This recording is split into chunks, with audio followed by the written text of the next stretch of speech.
Hi, Alchemist here. So I'm doing an update on an old build that I posted a few years back. It's kind of like a Flicker Strike looking build for this game. It doesn't play exactly like Flicker Strike, because with that one you just hold the key down and it goes off and does what it wants. This one you kind of have to tap the key consistently, and the way that works is normally Shield Rush will do a dash in the direction that you're wherever you're going until you release the key or you hit the environment, and you'll be at that spot. What we're doing now is changing so it goes back to where you originally were. So if you hold down the key, it goes back to where I was and does another explosion. But instead of holding down, if you just tap the key, you go a little short distance, and you can actually do that multiple times over and over. Just keep tapping it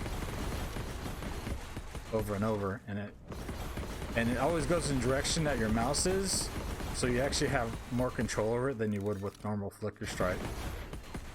So currently it's been like this since multiplayer went live. It doesn't do this offline at all, because I tried playing it recently the other day on my old offline one. It didn't do it at all. I played it for like 2-3 hours.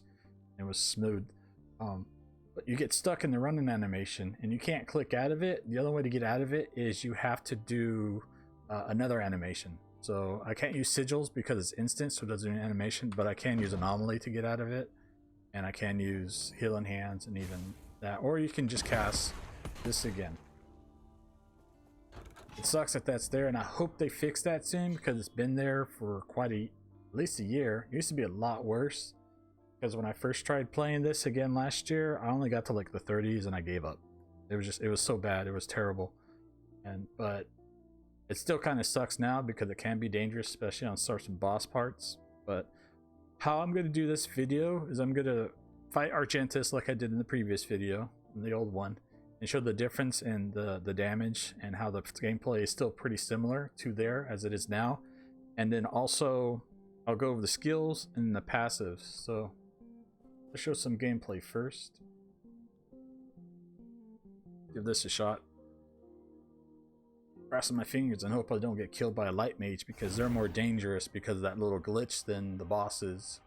So basically I keep up anomaly constantly, cast a few of the sigils, keep that rolling, use Abyssal Decay to do the extra damage, and you just go to town with Shield Rush. You don't want to cast a lot of sigils because you'll drain your mana fast, and you just click it every now and then.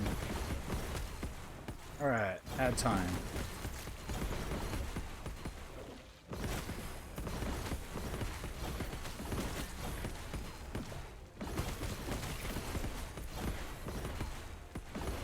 Did you notice with the ads, like I don't have to constantly spam it as much, I just hit it once or twice as the amount of damage. But then again, this is also like level 62 and I'm level 80.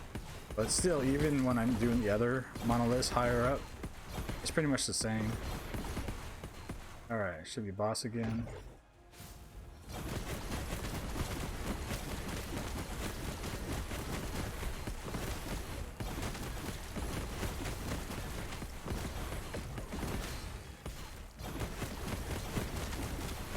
He's almost gone. I'll just finish him quickly. Got him. And I'll put that back on. Let's see, immunity's getting good. But I'll just keep what I have. I think it's for helmet. So that's kind of how you do it on bosses. If you don't get stuck running in place often enough, it actually feels really good to play this style. There are times at certain days or for times of the day where it does happen quite often, and that's why I'm still where I'm at right now, because I haven't put a lot of time into it, but I put enough time into it that I could show it off for you all. Alright, so let's get out of here. Let's go here for now. So for the skills, the way it works for me is with Shield Rush, you have to get these points over here. What this does is it returns you to the position, but you're still using the mana. So the biggest problem with Shield Rush, if you want to be able to spam it, you want to be able to keep your mana constantly refilled. And that's where this comes into play. When you return back to your position, you get your mana back. So that's why if you look at my mana bubble, it goes up and down constantly, because it spins it and then I release it and I get it back, but it puts a 10-second cooldown on it. You could put 4 points into here and get the charges, but you won't be able to spam it as often. So instead, you go up here and you put 1 point here, removes the cooldown, but it will use 15% of your current health. So the less lower health that you have currently, the less it costs in health. So you put 2 points into mana efficiency node in order to get over to that. You can put more points in that later if you want. You don't want to spend the big upfront cost. One thing about this, if you want to use it as a Void Knight, I would suggest you get this skill, regardless if you want to use Sword and Board still. Because what this does, it adds the Void tag to Shield Rush, which allows it to scale Void damage a lot better. You can add Void damage to it with your weapon or whatnot, but this will add it and let you scale a lot faster and better. It does increase the mana cost a bit, but if you're, as long as you keep your regen fair and you don't spam your abilities and drain your mana, you'll be able to keep it up constantly. Kind of like I did on that boss. I don't think I went at once out of mana. I put a point here, just add a little bit more damage.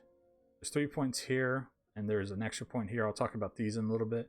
You have these void beams that come out every time you do it. To be honest, they don't really do any damage. They do like maybe 200 damage a hit. I just like them. They look neat. They look cool. But if you look at them, the way they scale is based on damage over time. So if you didn't know this, there's a lot of nodes inside your skill tree that if you hold Alt on, you'll get the description of the skill that you'll get an extra thing. So normally you would have that, but if you hold Alt, you'll get another description, usually of skills inside the tree. So this Void Beam isn't the same as the Void Beam from Erasure Strike. If you look at Erasure Strike, it's actually got different tags on it. It has Strength, of course, Vitality in order to scale it. So it's weird that it's different. I mean, it still is a damage over time, so it won't crit, but this one will actually do a lot more damage than these Void Beams will. And then what you want to do is you want to go over here to the left, because what helps with a lot of your damage is this, the Echo hit. So when you release Shield Rush, it does what it calls itself a final hit, which is that first explosion. The second explosion, the red one, is the Echo. So basically you're hitting something twice per attack, and then you have that. So you have the first hit, second hit, so every time you attack, you're pretty much hitting something twice, which is actually really good for later on. I'll explain with another ability that works well with it. So I put 3 points in here at first, because if you do 20 points, you're going to have 3 points here and 2 points here. You're not going to have 3 and 4. It's going to be 3 and 2 if you copy this build the same way I have it. So I put 3 points here because I want to get over here to get the crit. And that's additive crit, so it just adds 8%, and then you have your multipliers on top of it from other things. And then I also put 2 points into here to get 8 on the final Echo, so that it's basically 8% more damage, 8% more crit chance. Or hold on 1 second. Sorry, I'm not used to talking this much. I had to clear my throat. So it's basically just 8% more crit for Shield Rush. And then I put a point here because the delay that it adds isn't that much longer. It still goes off pretty fast, the final Echo, but it's 1 point for 45% more damage for that attack. You can put more points in there if you want. It's up to you how you want to do it. But I finished this off because even though the final hit is this final hit, it's not the Echo, this increased the area of this as well, so whatever. And then I put a point into here to get 20% because it applies to both of these hits. I think this only applies to the final hit, like how this applies to the final hit, but for some reason increased area effect applies to this. I don't know. Maybe it all applies, but if so, then that's weird to have 2 different nodes that do the exact same thing again. It's an old skill. It needs to kind of get updated on a few things. If you want, you can put more points in the mana efficiency and go up here and get damage reduction while rushing, but since you're doing it so fast so often, I don't even know if this will be noticeable. And of course, more stun. Stun is good, but it's not worth it to put that many points in to get the stun. when it's better off, in my opinion, to get the crit chance for more damage. Alright, so I use Sigil of Power as a damage buff, not necessarily a healing thing, because when you put it into here, it removes the health regen. So you still heal a little bit from this node and a little bit with the healing effectiveness, but generally it's just a damage buff because you get the damage per sigil, and then of course damage per sigil there for void, so you kind of double dip in damage with it. I grab this node so that it will auto proc on occasion when I'm killing a lot of mobs in a monolith and just zooming through. And then I wanted the instant because I don't want to interrupt my shield rush. I want to be able to shield rush as much as often without interrupting it. So pretty much the only interrupt I have is to cast this on occasion, Abyssal Echoes, on bigger or boss mobs, or Anomaly to keep the buff constantly going, so I get the leech and I get the crit chance, which I'll go over that when I get to it. And then of course I go over here to get, so I have 4 sigils instead of 3. You can go to this one and get the duration, but I like going over here because it increases the mana efficiency, so it costs a lot less than what it normally would have. Healing Hands, it's been finally given a tree and it's very powerful. There's different things you can do with it. You can use it just as a main heal. You can use it as a damage thing, or you can use it as a way to get a ton of ward if you go over in this direction. For now, right now, the way I use it, I turned it into the charge, and I use this every time I hit with a melee attack, which Shield Rush is a melee attack. You're gonna get, it's gonna do some damage and it's gonna proc, because this will give it more damage, but then it's also gonna heal you, which helps keep you topped off so that you stay further away from dying. It's basically the easiest way I can describe it, because it will heal you consistently as you're losing life this way. Like, I'm not getting any life back from Healing Hands because I haven't hit anything, but if I hit things, which I always hit mobs, this will stay pretty much topped off. Which is why I was able to tank the big bubble too on Argentus. They just stay topped off the entire time because of Healing Hands. Because this is a very powerful, like, I think there's very few builds that you wouldn't want to try to work this into right now with the Sentinel. I think almost every Sentinel build will have some way to work this into it, whether you're just doing it for the ward gain or you're doing it for the heal or a little bit of damage. Like, I put these damage nodes in here. I don't really know how much it does because I can't see. There's so many different things doing damage that I can't differentiate between them. I wish they had a dummy system like on December, where on December you'll do your whole minute-long DPS thing, and then it'll break down the different types of damage and how much of a percentage it did, as well as the actual numbers that it did, so you can tell if something is being useful or not useful. I wish they had that, but they have enough problems to worry about before adding something like that to the game, which would be nice if they did, though. I'm just happy they even have a dummy, to be honest. A lot of these games don't have dummies at first. But the way I expect it, I try to go over here to get to 0 cost because, like I said, I want to keep control of my mana. I don't want to just be spending it and wasting it on every little thing. So I went this way, and I got the mana reduction, a little bit of healing effectiveness, but I got the heal over time and a little bit more heal up front. If you really want, I probably will end up doing that. I'll take points out of here and just max this and max that. And maybe something else. I don't know where else I would put the extra point. Probably that. I don't know. But 1 second. I apologize. Just not used to talking that often. I think I talk more in this video than I have in the last 2 days, because I don't really go outside that often. Alright, so with Abyssal Echoes, I wanted to have it because I used to use Devouring Orb. I don't like the way they changed Devouring Orb, and the way it feels now too. It feels like when I was using Devouring Orb, I was casting it more often than I needed to, and trying to pay more attention to keeping the Devouring Orb up in order to get the buffs from it, versus just spamming Shield Rush. And I'd rather be able to use Shield Rush as much as often as possible. So the way I did, I changed it. I went over here to Fragility, so that Abyssal Echoes doesn't come off when you hit something with Abyssal Echoes. Because what it does is normally is you hit something with Abyssal Echoes, it applies Abyssal Decay, which is damage over time. The next time you hit it, it finishes Abyssal Decay and just ends it all together, but does all that damage right then and there. So instead of it lasting like 4 seconds, you hit it and it just does the whole 4 seconds as one extra hit on top of that.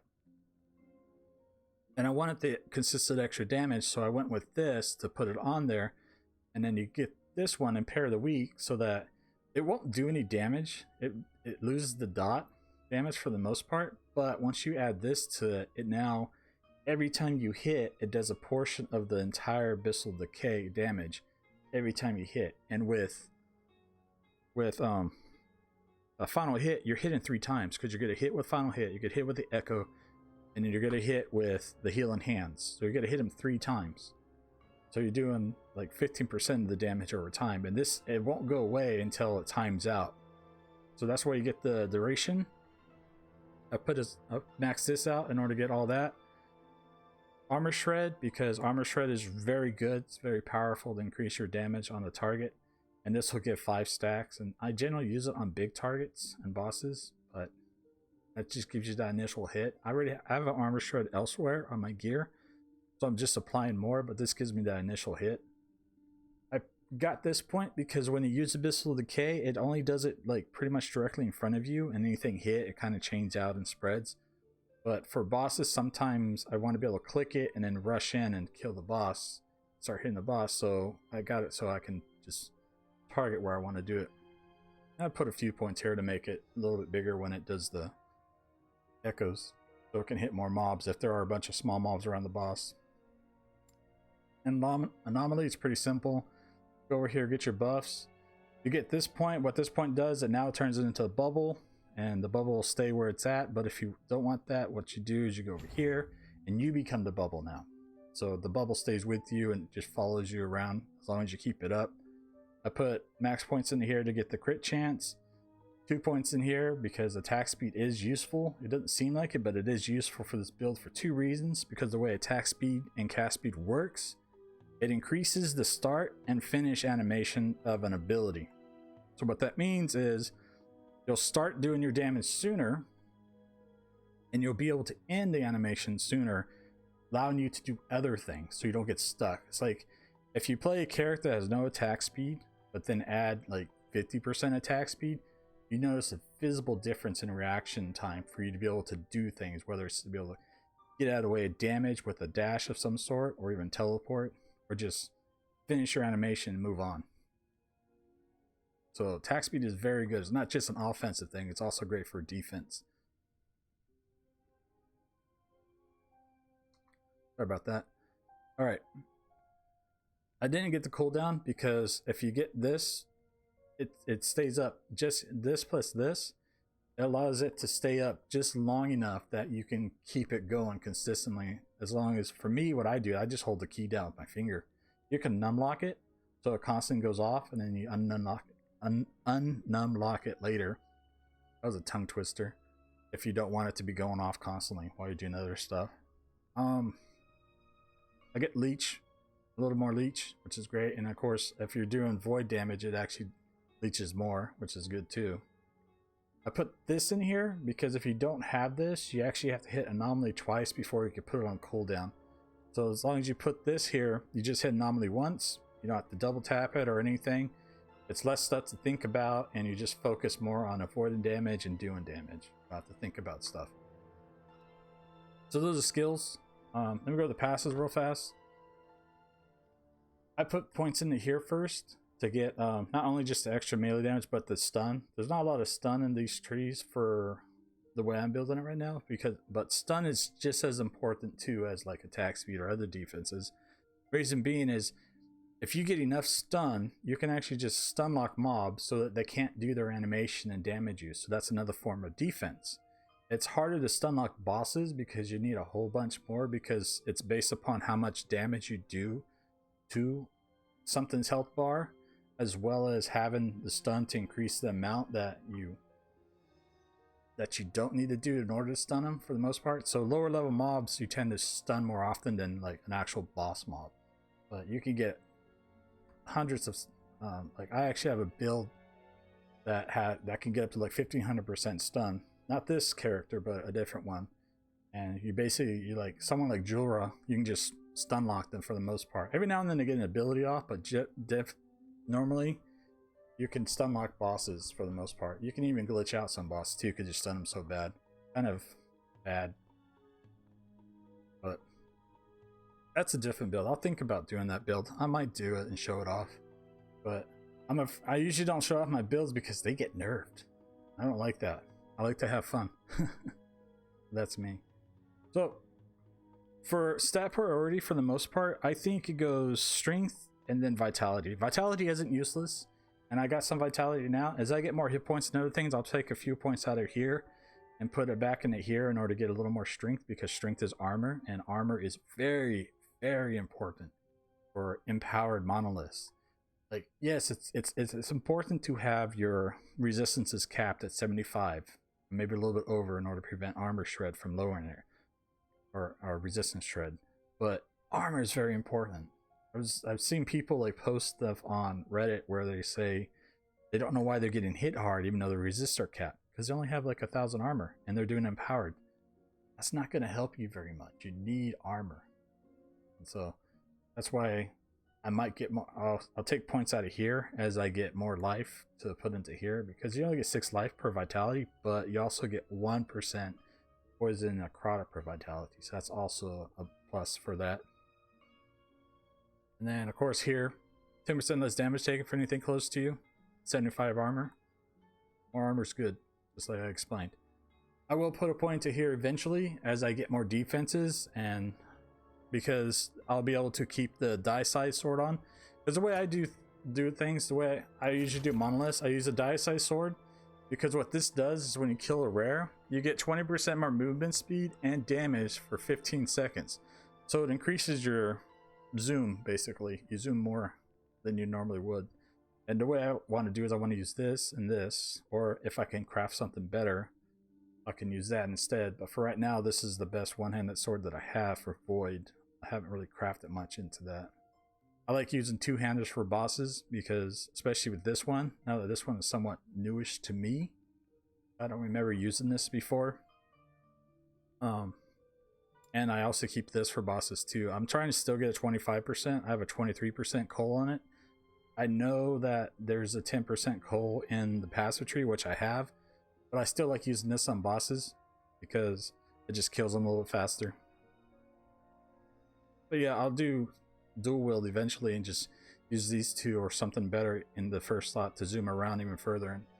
But for right now, I'm using sword and board when I do monoliths, just for a little bit more resistant defenses, because I'm not quite capped yet with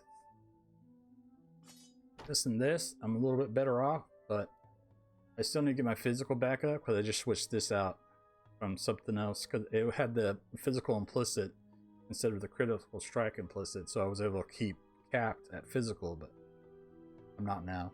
I'm still working on stuff. But back to the tree. For Paladin though, I only put 15 points in because I want Sigil of Hope and Healing Hands. So I put 5 points here in order to get the more physical damage and physical pen. I put 1 point here because it casts Divine Volts every now and then, which actually does hit stuff, and when it does hit, it does apply dots and debuffs and whatnot. So you can actually apply armor shred and stuff with that too, because it is not a damage over time, it's just a regular spell, and spells and attacks, they both count as hits unless there's a damage over time tag. And then points in here to get more health, more healing effectiveness, 5 points here to get some blind chance as well as more endurance. In the end, what I want to get is to be at 60 endurance for the damage reduction portion, and then at least have like 40% of my life that I have at the time with endurance threshold. Because right now this yellow part is your endurance threshold if you hold over the mouse, and then the endurance, the top part, the 60%, is the damage reduction that happens once your life drops below this line right here. So you want this line to be higher, and in order to do that, you got to get more threshold. Base, the way it works is 20% of your hit points is going to be endurance threshold, plus whatever else you get, whether you have it in your tree or on your gear. 1 second. All right, I'm back. So I would like to keep at least 40% just to have that little cushion for if you get hit really hard by something, because right now I'm not crit avoidance capped. I don't have any crit avoidance. I do have a little bit of crit from strikes reduction and some right here. When the sword that I actually use to put the affixes on here had 100%. So I knew I was gonna get the 100%, but I was hoping to get at least 50 or 60, but I only took into one of the shards. Like, what, let me see here, what is it? Yeah, so I only did one, but at least it did max tier for physical damage. Lucky. It was actually a tier 6 critical strike as well. It was an exalted item. I didn't get lucky on that part. But yeah, so you either need crit avoidance or you need the bonus damage taken from crit strike to be 100% in order to not have to worry about crits. So it's one or the other. I don't know if they stack together, if you have 50 here and 50 here, if they add together to be 100. I don't know about that. I never really asked. I haven't really tried either, because I can't tell if I'm getting crit or not. I just know I get hit hard sometimes. So that's for the paladin. Like, if you were to go the ward way, in my opinion, you would drop this and pick this up to get more attunement, and of course you get more resistance, which is, I've thought about going that, but I think I like the damage a little more, and I could get resistance on gear a little better. So for Void Knight, I start off by maxing this out, put points into here to get to here to max this out, put a point in here, and then I max out Future Strikes, which actually I need to take 2 points out of, because I actually made this a few hours ago, and it caps at 30, but I'm at 22% for the implicit to Future Strikes, so technically I have a 122% chance to apply Future Strikes, which I only need to be at 100. And Future Strikes is a big chunk of damage over time, especially with this build. Watch, let me show you. Find era champions, because like I said, you're hitting at least 3 times. You got the main hit, you got the final hit, you got the echo hit, and then you have heal in hand. So you hit in 3 times per attack, especially if they stay within that general area, because there are like area damage. So every time you're doing that, you're applying at least 3 Future Strikes. And if you have Time Rot, if you have even if you have like Ignite or Chill or even Fragility, I want to get more Fragility too, and Armor Shred. Like, I have Armor Shred on this, which gives me a good chance to shred, of course. So if you watch, I could easily get up to like 30 to 40 stacks pretty fast.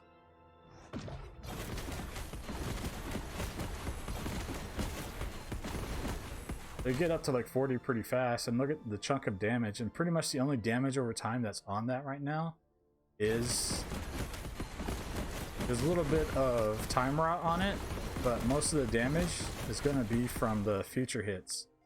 And I know this is a dummy and it doesn't have defenses, so the damage numbers are always going to look bigger than when you're out there, but still, that's just a bunch of extra free damage right there that you don't really have to do much to. And you're already going to attack the mob or boss, so you might as well just get that extra little damage there. I wish they never changed Future Strikes, because originally it was an actual hit, so it could crit and it could apply dots when it went off, which was really very interesting and very fun to play. But they changed it to damage over time, so it still scales with your void damage, but it just doesn't crit. So it's just, like I say, it's like passive extra damage in there, and you don't have to have the full 100%. You can go 50% or 60 or something. That's on you. I like to do the full 100% because I like to have it up there constantly rolling. It's free damage in my opinion. This is a filler if you want to add more strength. You get some more armor, 4% more armor per strength. You get some more health with that note. I put this here because I have a plan. There's a unique that deals with Time Rot, where it increases the damage per Time Rot on. I know Time Rot caps at 12% or 12 stacks, I mean, but it's still pretty good. And I have Time Rot on an idol right now, this one right here, and I want to put some points into this node right here to get a little more so that way I can consistently have timer up, and it just spreads every time I kill things. I don't know. Seems fun, interesting. Normally I would not do that. I would just put points into here and go straight to here to singular purpose, which is a goal I'm going to do. It's just I wanted to try doing that first and then get to here. But I'm going to finish this off because more movement speed, clear faster, more damage, of course. You put 2, 3, or even 5 points in here to get your Void Essence because that's just bonus damage. But the thing about it, it generally doesn't work too well against bosses because a lot of bosses, they don't have consistent mobs in order to keep the buffs up constantly. So that's why I put a few points in, because it helps with clear more than it does boss kill in my opinion. If you're playing hardcore, this helps. It's like a cheat death. So that's another good thing about Void Knight. They had a little cheat death. But you won't be able to use echoes at all because this is a movement traversal skill. And if you look over here, it says you can't echo a movement abilities or anomaly. So if you wanted to put points in here to increase your echo chance, it's not going to work. Like Warpath is a movement skill, but it has a node in it that adds echoes to it. So that's a little different. That's designed that way. I don't think this skill has been thought of. What am I trying to say? Okay, so this skill has been around for a long time, but I don't think they put much thought and effort into expanding this skill to be able to do more things than what it normally does, which is basically just a movement skill to go across the map pretty fast. I'm not using Smite. I did use Smite before for a while, but I didn't like it because it kind of felt like I was using it for the attack speed buff for the most part, and the slight little heal that you get from it. So when I was using Smite, where's it at? It's right here. I was going for this node, and I got some of these up here and stuff, and extra cat and whatnot. But for the most part, I felt like there wasn't really much that it was adding to the build. So I took it out, and I took the point out of here too, because I had a point in here. But yeah, that's pretty much the passive tree. I'm not going to get Dark Maw. It's not good anymore. It used to be really good, but it's not. You don't really need Dark Maw, to be honest. I mean, you have enough leech, you have enough, especially with healing hands, have enough heal from healing hands and stuff.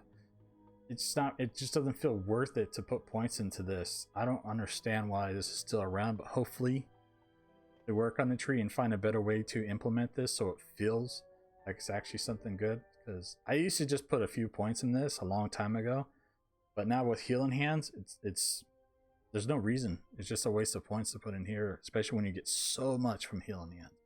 I just think that the skill is good, very, very powerful, and it kind of, I don't know. I kind of feel like I have to use it at this point in order to keep this build going, especially once I get to empowered, because right now I haven't gotten empowered yet because I'm kind of stuck with the glitch. So when I fight the dragon dude way up here, and I'm doing shield rush, I will shield rush into the ground and get stuck inside the ground. Like, I wonder if I even have it set up so I can actually show it. But it's another bug with shield rush, which sucks. There are some maps too that have like the wooden floor, and you will shield rush through it and get stuck in the floor. But you can use healing hands to get out of it if you get stuck in the floor. That's just on mobs. There's a lot of things you won't take damage from mobs, but on a boss like this one, am I even set up for it? Yeah, I am actually. Let's give it a shot. Maybe I'll do it. Probably won't, but it just sucks. Another glitch that makes this build enough. See, I just went in the ground. I got lucky and I got out of it. Yeah, you see me? See that going out? See, now I'm stuck in it. I can't get out. I can't get out. I'm dead. I'm stuck down here in the ground and I can't get out. And it's not even there too. It'll happen over here. So I was trying to go around him for a while at one point to see if maybe that was it. No. So unless I switch my build around or they fix that, which they probably won't, because even the whole getting stuck random animations have been there for a year because it's not a priority to them, I guess, because no one uses this skill in the same way that I do. I'm pretty much stuck there. So I think I might just switch to Warpath for that boss and then go up here and fight these other ones. Because I know I can fight these ones without a glitch, unless of course I end up in the floor like that one. It sucks. But nevertheless, that's the way I have it. I do have a build planner that I've set up, and I'll switch over to it right now to show you all what I kind of have planned for it. So I have the skills in here, and everything set up so you can look at it, just in case you don't want to listen to me talk this entire time and you just went to the comment or the description and went straight to here. But the way I have it set up right now, this is kind of what I want my gear to be like by the time I get to Monolith. Not all T5, of course. There's no way I can get all these pieces of gear up to T5. And some of them might have T6, some might have T2, T1, but this is generally what my path was in thinking about. By the time I get to Empowered Monolith, I want it to be similar to this. This right here is the one thing I really want, is these boots with this experimental affix. Because Shield Rush, it's a traversal skill. Every time you use it, you're going to get this buff. So you get, not only do you get the haste movement, which increases your movement speed, but you'll get the increased effect of it from the actual experimental buff, and you get it from the implicit. You can get up to right there 85% more movement speed on top of the 30. So 30 times 85, I don't know. Look at what, like 40, 45, maybe 50. I did dumb maths, whatever. But it's not going to be 30%. It's going to give you a lot more movement speed, which helps you clear faster and move faster. Sorry about that. But yeah, I would like to get that, and I would really like to be able to apply it to, where's it at? These boots, Darkstride boots. I'm not using Void Cleave, so that doesn't matter, but everything else about this affects me. It affects this build. So I'd like to be able to apply at least this to an LP1 or LP2, and I'd like to have this and this, of course, both. And then everything else is just good stuff added to it. So that's my goal.